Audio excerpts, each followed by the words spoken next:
Muito bem, olá a todos que vão acompanhar essas aulas aí. A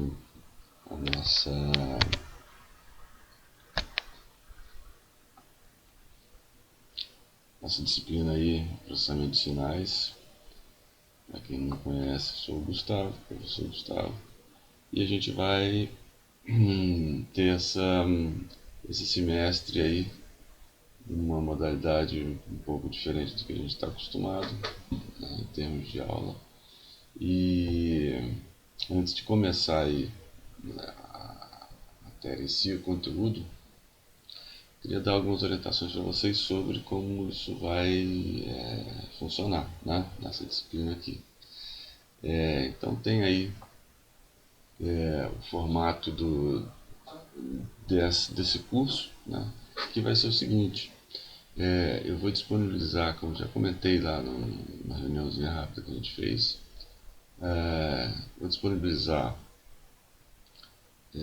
vídeos, né, no início da semana, como esse aqui, que é o primeiro, né? O primeiro é o vídeo de aula, de conteúdo, que eu chamo. E então eu vou colocar no início da semana, colocar no canal do YouTube que eu abri para isso. E vocês vão ter a semana de segunda até quinta de manhã para assistir, reassistir, se tiver alguma dúvida, né, volta, assiste e tal. E na quinta de manhã a gente vai ter um encontro síncrono, né, via Meeting ou via qualquer uma dessas ferramentas aí, para a gente tirar dúvida, né? Ou tirar dúvida ou fazer algum exercício, alguma coisa assim orientado, alguma coisa assim, tá? Então, as nossas aulas originalmente, que acho que se não me engano seriam terça e quinta, não vão acontecer, né? Assim, mesmo virtualmente, nos horários, né? Terça e quinta, acho que seria à tarde, se eu não me engano. O que vai haver é um arquivo por semana, um ou dois arquivos por semana, né? Vídeo de conteúdo, no início da semana, que eu disponibilizo. E na quinta-feira a gente se reúne virtualmente aí, sincronamente, para tirar dúvida, fazer algum exercício, enfim, coisas assim. Outra coisa que, bom, essa reunião na quinta-feira, em princípio está marcado, vai ser às 9 horas, né, de 9 às 10, que não é o horário da nossa aula, na original. Mas é um horário que parece que todo mundo tem disponibilidade nesse horário, não está batendo com nenhuma outra disciplina. Mas se houver algum problema, a gente pode alterar isso aí sem problema, né? A outra questão é a avaliação, né? Como é que a gente vai avaliar? A minha ideia é, durante alguns encontros síncronos desse da quinta-feira, eu passar um exercício para vocês, um ou dois exercícios, não mais que isso, para que vocês, dado o enunciado, desenvolvam a questão e aí envie para mim, né, dentro do horário do encontro, né? Terminou de resolver, envia o desenvolvimento da solução num arquivo aí qualquer, ou Word, PDF, qualquer coisa assim. Vão ser exercícios, uns dois ou três encontros para eu poder avaliar, né? Naturalmente vai haver também, vamos dizer assim, um acompanhamento nos encontros síncronos, né? Participação, interação, né? Esse tipo de coisa. Vai contar um pouquinho também. Mas basicamente vão ser esses exercícios aqui que eu vou usar com maior peso para avaliação, tá ok?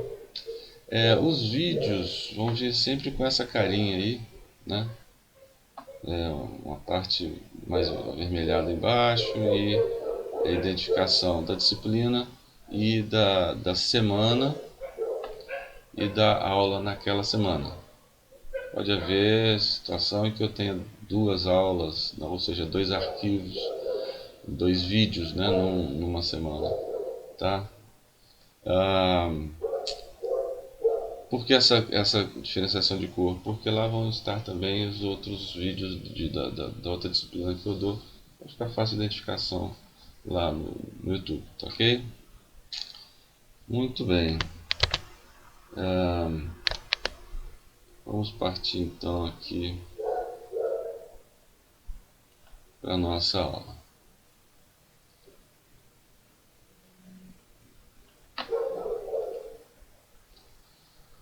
Muito bem.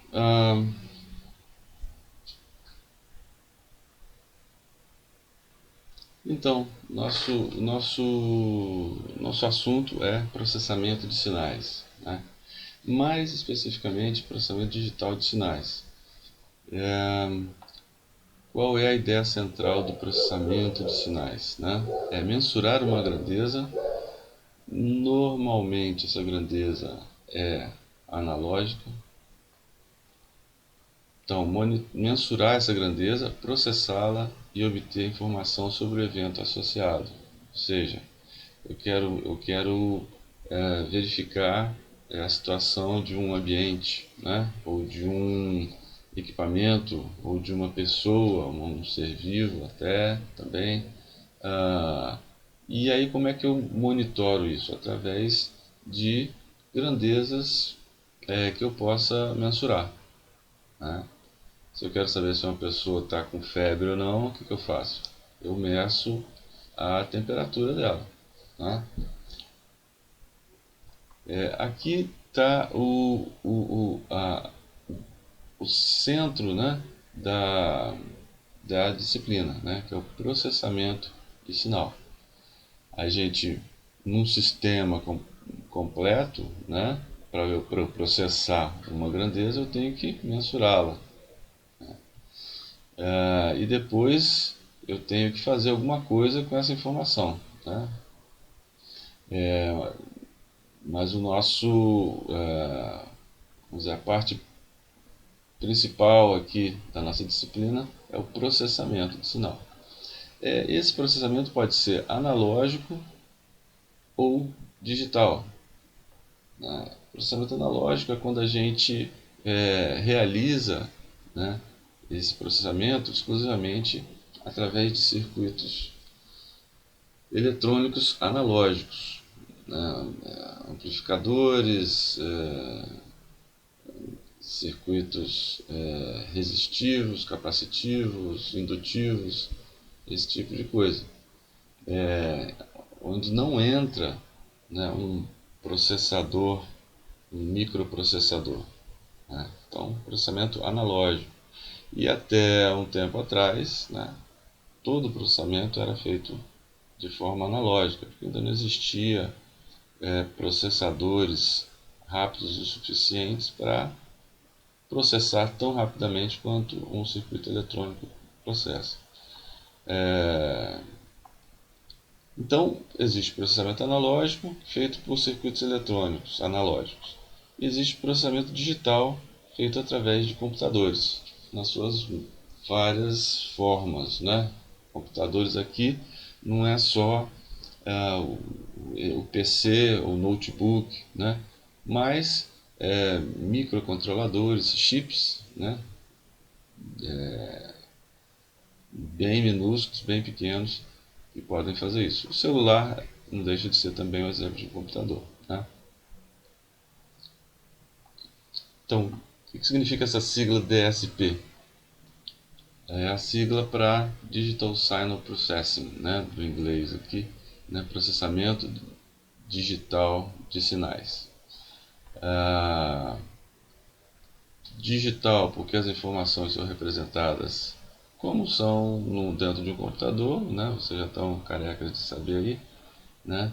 De forma binária. Signal, né? Sinal é a grandeza que varia no tempo ou no espaço. E processing é o tratamento matemático da informação, né? Então a gente pode. DSP, né, é uma sigla que se denota o ato de processar um sinal digitalmente, mas também é utilizado como Digital Signal Processor, ou seja, é o processador digital de sinais. Então é a unidade de processamento que executa, é o chip, né? Ou a placa que realiza o processamento. Então, DSP é usado para esses dois casos, né?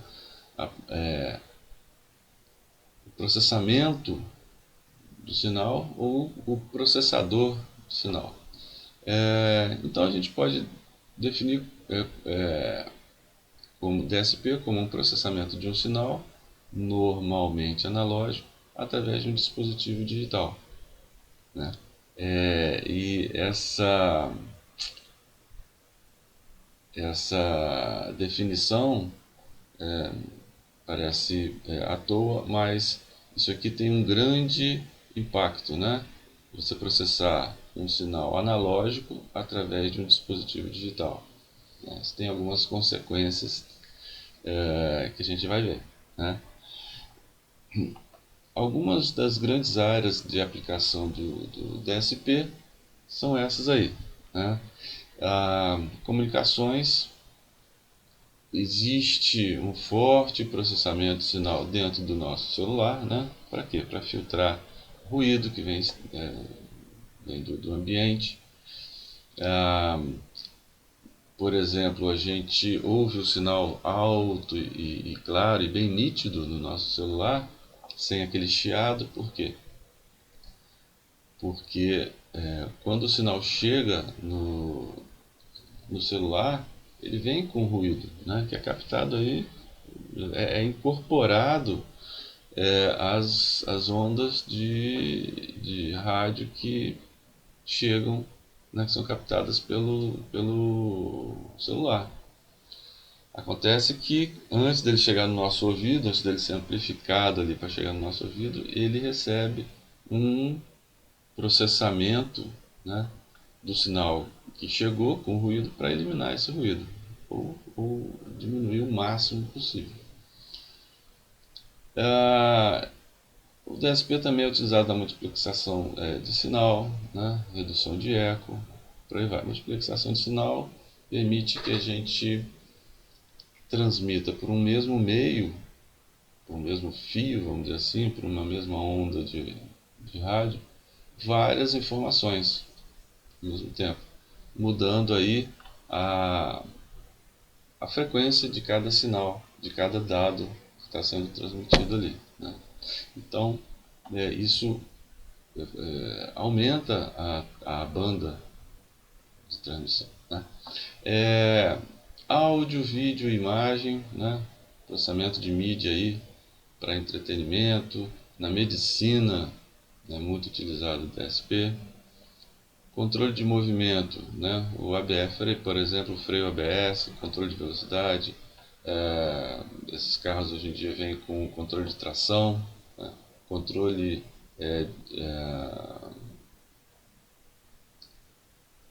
de antiderrapamento já está aí, né? Então, freio ABS, controle de tração e por aí vai. A área militar e aeroespacial nem se fala, né?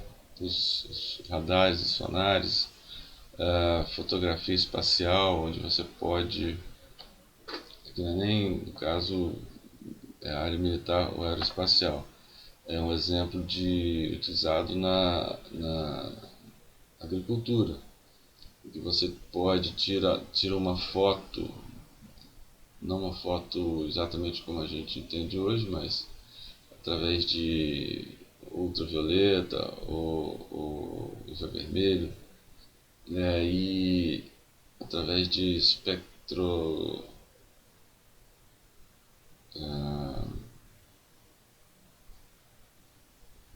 falhou a palavra agora. Utiliza esses espectrômetros, né? Espectrometria é a palavra. Através de espectrometria, assim, analisa-se o solo, né? Quais são os nutrientes que estão faltando em áreas, numa determinada área, né? E aí você, através de monitoramento de posição, vamos dizer, o trator pode jogar, né, os nutrientes apenas aonde onde o solo está precisando ser melhor tratado em função da foto que foi tirada de um satélite, por exemplo, e feita essa análise de espectrometria. Então, assim, para tudo, a DSP está envolvida em muitas áreas da nossa atividade humana aí. Uma estrutura geral básica de um sistema DSP é como a gente está vendo aí. O que acontece? O processamento é digital, né? E a gente vai ver por que então, né, que precisa disso tudo aqui, né? As vantagens do processamento digital a gente vai contar aí sobre o processamento analógico, né? Mas o fato é que ele é um processamento digital. Isso aqui é uma unidade digital. Ele entende valores binários, né? Isso aqui é um computador, né? É a CPU com memória de um computador, seja o formato que ele tenha, né? Acontece que o sinal que a gente quer mensurar aqui, a gente vai mensurar, é um sinal analógico. E eventualmente o sinal que a gente quer gerar a partir do processamento do sinal de entrada é um sinal analógico também. Então, como fazer um dispositivo digital processar um sinal analógico? Simples. A gente precisa transformar esse sinal analógico num sinal digital. Como é que a gente faz isso? E eu tenho outro detalhe: esse sinal é dinâmico no tempo, né? A gente precisa ter uma representação binária, uma representação digital desse sinal analógico, dos valores a cada momento, né, desse sinal analógico, uma representação disso aqui dentro, de forma digital. Para isso a gente precisa de um conversor analógico digital que faz o quê? Pega faz uma leitura em determinado instante desse sinal e transforma essa leitura num valor digital correspondente. Então é um pontinho desse aqui. Se eu quero entender a dinâmica do sinal analógico, eu preciso ter várias leituras para eu ter uma representação, né, no tempo daquele sinal analógico, uma representação digital. Então cada pontinho, quadradinho desse aqui é um valor binário, né, valor que esse processador digital vai entender. Então é uma sequência de valores que vai representar o sinal analógico num determinado período de tempo, tá? Então é assim que esse processador digital vai conseguir entender esse sinal analógico aqui. A gente vai falar mais sobre esse cara aqui.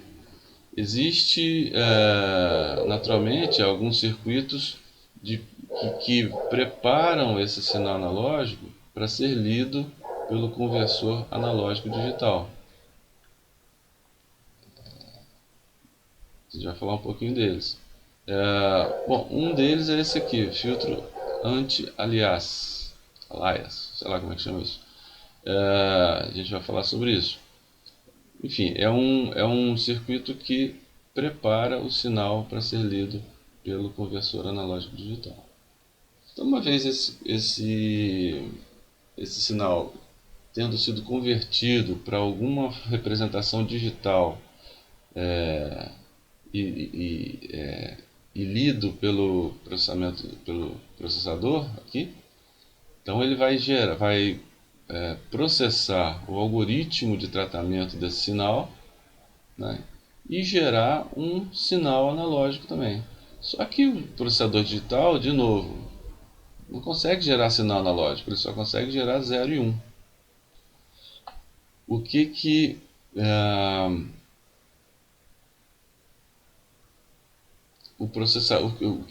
esse circuito precisa, então, esse sistema precisa? De um outro conversor que é o contrário desse.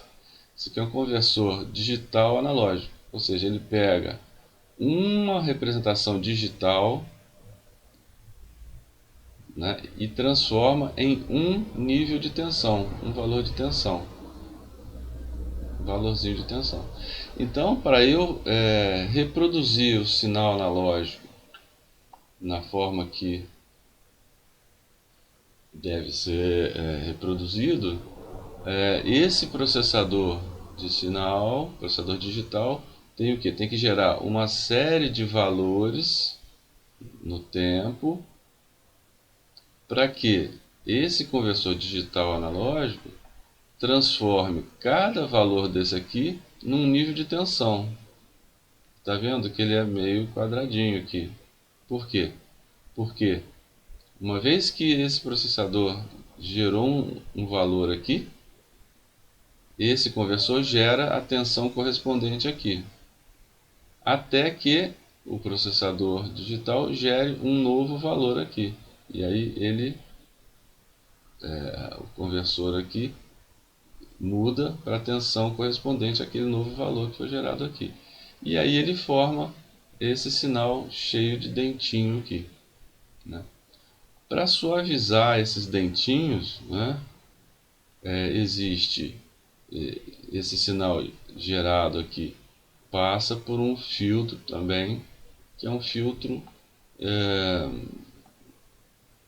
passa-baixos, né? É um filtro de reconstituição no sentido de suavizar essas quinas do sinal gerado, né, para ficar um sinal mais suave, mais contínuo, mais condizente com um sinal que seria um sinal natural, né? Tá, okay? Então esse aqui é o sistema, uma configuração geral e básica, simplificada de um sistema de processamento de sinal, né, digital. Muito bem, pode haver situações como essa aqui, por exemplo, né? Eu tenho um sinal analógico. Vamos voltar aqui. Eu tenho um sinal analógico, né? Entro com todo aquele processo que a gente já falou para internalizar o sinal analógico dentro do dispositivo digital. E ele não precisa, esse sistema aqui não precisa gerar um sinal analógico, mas ele precisa tomar uma decisão e gerar um comando para alguém, né? Pode ser para um outro computador, pode ser para sei lá, gravar um arquivo, seja mandar um sinal para um equipamento, né? Então, essa aqui é uma configuração geral básica, mas a gente tem algumas situações específicas. Então, essa aqui é uma delas, né? E o sistema tem que gerar um comando a partir do processamento de um sinal analógico. Exemplo disso aqui é o meu projetinho lá de controle de cadeira de rodas, né? Eu tenho que processar um sinal, eu tenho que ler o sinal gerado pela musculatura, processar isso, que é um sinal analógico, processar isso dentro de um microprocessador, né, um microcontrolador, e eu não tenho que gerar um sinal analógico, eu tenho que gerar um comando para dois motores. Então, eu gero lá esse sinal, digitalmente mesmo. Tá? Ah, uma outra situação é a inversa, né? Eu posso ter que gerar um sinal analógico a partir de dados colhidos não de um sinal analógico que eu tive que ler, mas a partir de informações que podem ser analógicas através de um outro sistema, um outro computador, enfim. E aí tem uma diferenciação. A informação pode ser analógica mas o formato que está sendo apresentado, esse sinal, pode ser analógico ou digital. Então, no caso aqui, o formato é analógico. Isso é uma informação, por exemplo, temperatura. Né? Temperatura tem um sensor aqui que gera uma tensão em função da temperatura do ambiente onde ele está. Então, esse sinal, a temperatura é uma informação analógica, e esse sinal que está sendo gerado é uma tensão. Então, o formato do sinal que informa a temperatura é um formato analógico, é um nível de tensão. Mas poderia ser um formato digital, um sensor que gerasse uma informação no formato digital. Né? E aí a gente vai ver alguns exemplos disso. Então, esses dados podem vir de um outro dispositivo digital. Né? Apesar de ser analógico, vem de um dispositivo digital. Esse outro dispositivo digital certamente teve lá o seu conversor analógico digital, né? Transformou e transmitiu para essa unidade aqui. Né?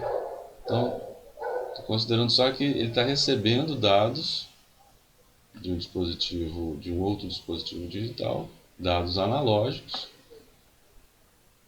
e aí foi processado e gerado um valor analógico aqui. Tá? Mas o formato, vamos dizer assim, tradicional, né, de um sistema de processamento digital de sinais é esse aqui, né? Onde você tem uma entrada, um sinal analógico, é transformado numa representação digital desse sinal, é processado, né? E como saída gera-se um sinal analógico. Okay?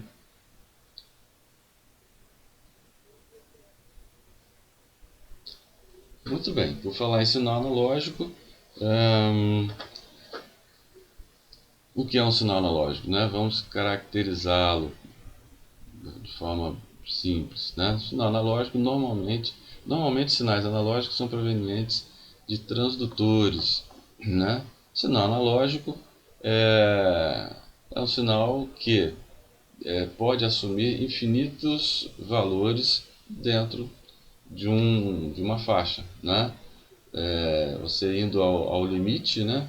Você pode ter infinitos valores desse sinal analógico. Ao contrário do sinal digital. O sinal digital só assume dois valores, 0 e 1. Né?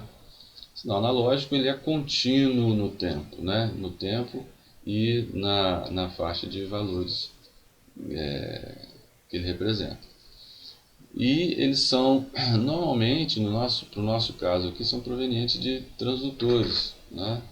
Transdutores são aquelas unidades, aqueles circuitos, aquele dispositivo, né, que transformam uma grandeza física em uma grandeza elétrica. Normalmente, a grandeza elétrica utilizada é a tensão.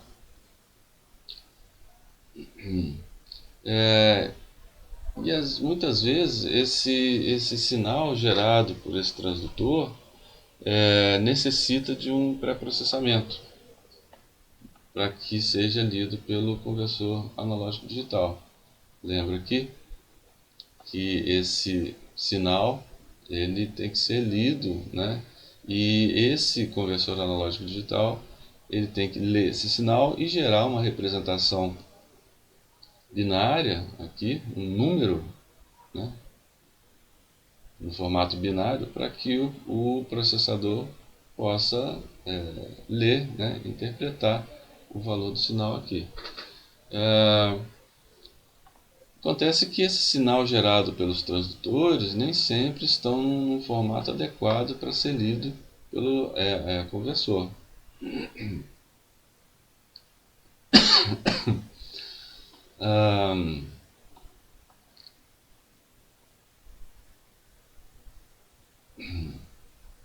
Então a gente vai falar já já sobre isso, né? Antes da gente entrar nesse pré-processamento, a gente vai. Esse aqui é um exemplo, né, de um sinal analógico. Né? Então ele é contínuo no tempo e pode assumir infinitos valores aí dentro da faixa dinâmica dele.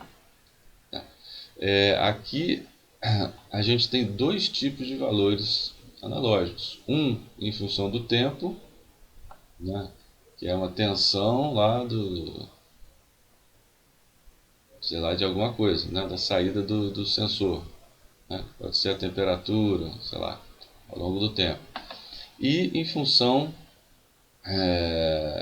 da posição dele. Né? Então você tem um sinal analógico que não varia com o tempo, mas varia com a posição. Então numa foto, por exemplo, né, a informação aqui nesse ponto aqui é meio que um vinho aí, né? Nessa posição, o sinal, a gente pode entender assim, o sinal é amarelo, né? A informação, né, aqui é amarela, aqui nesse cantinho aqui é preto, né? Sei lá, bem marronzinho escuro e tal. Então, e aí eu posso processar esse sinal, né? Se a gente entender a cor como um sinal e que varia com a posição no plano, a gente pode processar esse sinal aqui, né? No caso aqui, duas dimensões. Aqui a gente tem uma dimensão só. A gente vai se ater mais ao processamento de sinal no tempo, tá? Mas existem vários aplicativos aí, inclusive, que fazem por esse processamento, né, de imagem. Muito bem, então é isso aqui, ó, sinal analógico, em cada instante existe um valor, ou posição, né? Então em cada instante existe um valor do sinal aqui, no caso da variação no tempo. Ou em cada posição existe também um valor. Né?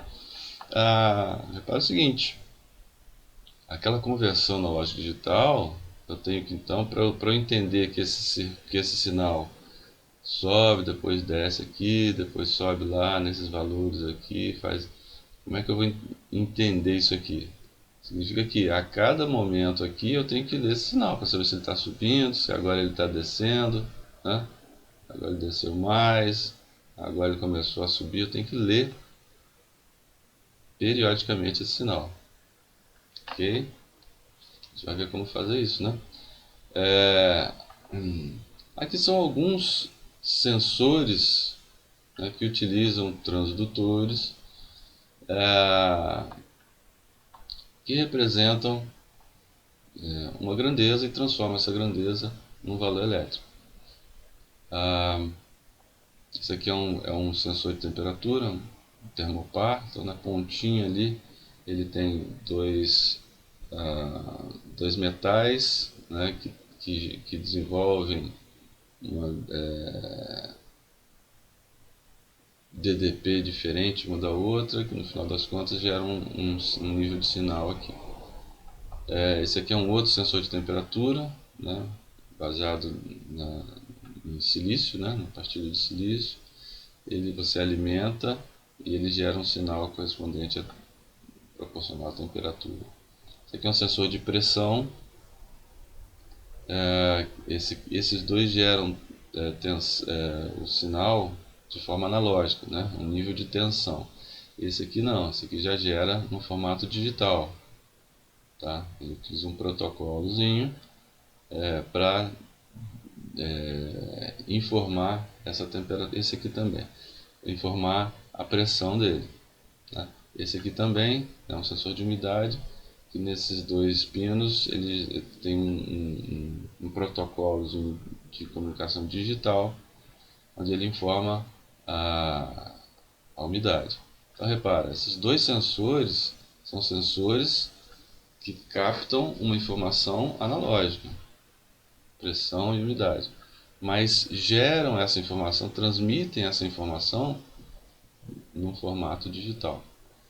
Aqui são dois exemplos de sensor de posição. Isso aqui nada mais é do que um potenciômetro, ou pode ser, né, um potenciômetro, em que, dependendo da posição do cursor dele, né, eu identifico a posição angular. Esse aqui é um sensor de posição linear, né? Também é um sensor, também é um resistivo, né? Que eu capto aqui, quer dizer, pode ser resistivo, pode ser que seja outra técnica, mas o que é bastante utilizado é utilizar um potenciômetro linear, né? E dependendo da posição do cursor dele, ele indica a posição. Agora sim, estava meio fora de ordem, né? Quando eu digo que é necessário um pré-processamento do sinal, né, para que o conversor analógico digital possa ler esse sinal. Tá aqui, ó. Muitas vezes é necessário um pré-processamento do sinal, como estava lá. E aí algumas técnicas são utilizadas nesse pré-processamento, dependendo da situação, né? Então, a primeira situação a gente tem aqui, ó, você tem um mundo digital e você tem um processamento digital. É o melhor dos mundos, né? Se eu quero que aqui está representando, esse chip está representando o processador digital aí. Um chip qualquer aí só para representar o processador digital. Esse cara entende zeros e uns, né? Se eu tenho um sinal, né, que é alimentado por uma tensão correspondente à tensão do meu processador, né, e eu gero uma informação on-off 0, 1, né, representado aqui por esse gráfico, por exemplo, o que eu tenho aqui? Eu tenho um sinal que está no formato que esse cara aqui entende, que esse processador entende, né? Então, você tem a mesma referência elétrica aqui, né? Os dois estão aterrados no mesmo terra. Então, quando esse cara aqui está em off, tem 0 volt aqui. 0 volt ele entende, 0. Quando ele está em on, ele está, digamos, em 5 volts. Se esse cara trabalha com 5 volts, beleza. Você vai ter 5 volts aqui, 5 volts, ele vai entender como nível lógico 1. E eles vão se comunicar maravilhosamente bem. Beleza. Mas quando eu tenho essa situação aqui, processamento digital, processador digital só entende zeros e uns. Mas se eu tenho um sinal que é gerado por um elemento analógico, né, esse sinal aqui pode ser uma coisa desse tipo. Como é que a CPU aqui, desse processador digital, vai entender esse sinal aqui? Digamos que ele tem aqui, que ele trabalha com 2,5 volts, né? Ok, 2,5 volts ele vai entender como 1, né? Aqui no meio do caminho, 0 ele vai entender como 0, maravilha. Mas no meio do caminho ele vai entender como o quê? Né? Se ele estiver aqui, 1 volt. Ele vai entender como 0 ou 1, ou como 1 volt. Entendeu? Não existe possibilidade dele entender essa dinâmica desse sinal analógico aqui. Porque esse sinal aqui não é 0 ou 1, é 1,5, 1,52, 1,98, 2, 0,67, por aí vai, né? Menos 1,5, menos 2, menos 2,1, ele nem entende valor negativo, né? Então isso aqui não vai dar certo. O mundo analógico e o digital não se conversam diretamente. O que é necessário? Um conversor que traduza esse sinal aqui em zeros e uns. Ok? A gente vai falar bastante sobre esse cara aqui numa próxima aula, né? Bom, então essa já é uma primeira abordagem, né? Isso aqui já estava incluído no nossa configuração geral e padrão ali de um sistema DSP. É necessário um conversor analógico digital. Agora, sinais devem ser pré-processados. Por exemplo, mesmo um sinal digital, é um sinal digital que esse cara entende, né? Zeros e uns. Só que esse cara trabalha com 5 volts. E aí você tem um sinal aqui de 210, nem precisa ser 210 volts, pode ser 12 volts, né? Pode ser um 12 volts DC, sinal contínuo. 12 volts, se você jogar 12 volts num chip que trabalha com no máximo 5 volts, você vai queimar. Então tem que haver o que? Um circuito aqui que reduza esse nível de sinal de 220 volts, não importa, um sinal maior, e gere um sinal que esse cara entenda, seja 0 volts ou 5 volts. Então, por exemplo, né, as funções de transferência aqui. Quando a chave estiver desligado, vai estar 0 volts, 0 volts, beleza. Mas quando tiver essa chave ligada e aqui estiver gerando 220 volts, a saída dele aqui tem que ser 5 volts, para que esse cara aqui possa ler esse sinal aqui gerado por esse cara. Ok? Da mesma forma, o contrário. Digamos que esse sinal aqui, digamos que esse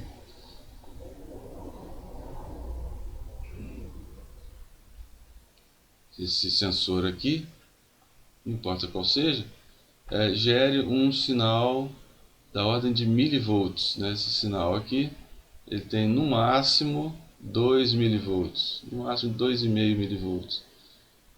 E esse cara aqui, vamos admitir que aqui dentro já tem o conversor analógico digital, né? Se esse cara for ler diretamente esse sinal, e ele é alimentado com 5 volts, ele não vai conseguir perceber, né, pequenas variações. Porque, como a gente vai ver, ele tem, o conversor analógico digital, ele tem uma limitação na percepção de pequenas mudanças de um sinal analógico. O que significa isso? Que às vezes pequenas variações do sinal ele entende como um mesmo valor. E a gente vai ver por que isso. Mas se esse sinal é muito pequeno, né, ele não vai ser percebido de maneira conveniente pelo conversor analógico digital que eu estou considerando que está aqui dentro já. Então o que a gente precisa? Simplesmente amplificar esse sinal. A gente precisa colocar aqui no meio um amplificador que transforma, com um ganho tal que transforme esse sinal que tem um máximo em 2,5 milivolts em um sinal que vá no máximo a 5 volts. Então se a gente tiver um ganho de 2000, um amplificador com ganho de 2000, Quando esse cara for 2,5 ou 2 milivolts, 2 milivolts vezes 2000 vai dar 4 volts. Opa, esse cara aqui pode ler tranquilo, né? Então eu tenho que ter aqui um amplificador, né? Um circuito de pré-processamento do meu sinal analógico, para que fique convenientemente dentro da faixa que o nosso sistema digital, já estou considerando que isso aqui é o meu sistema digital, tem o conversor analógico digital está aqui dentro, o processador está aqui dentro, para que fique conveniente para esse sistema ler o sinal. Tá ok? Uhum.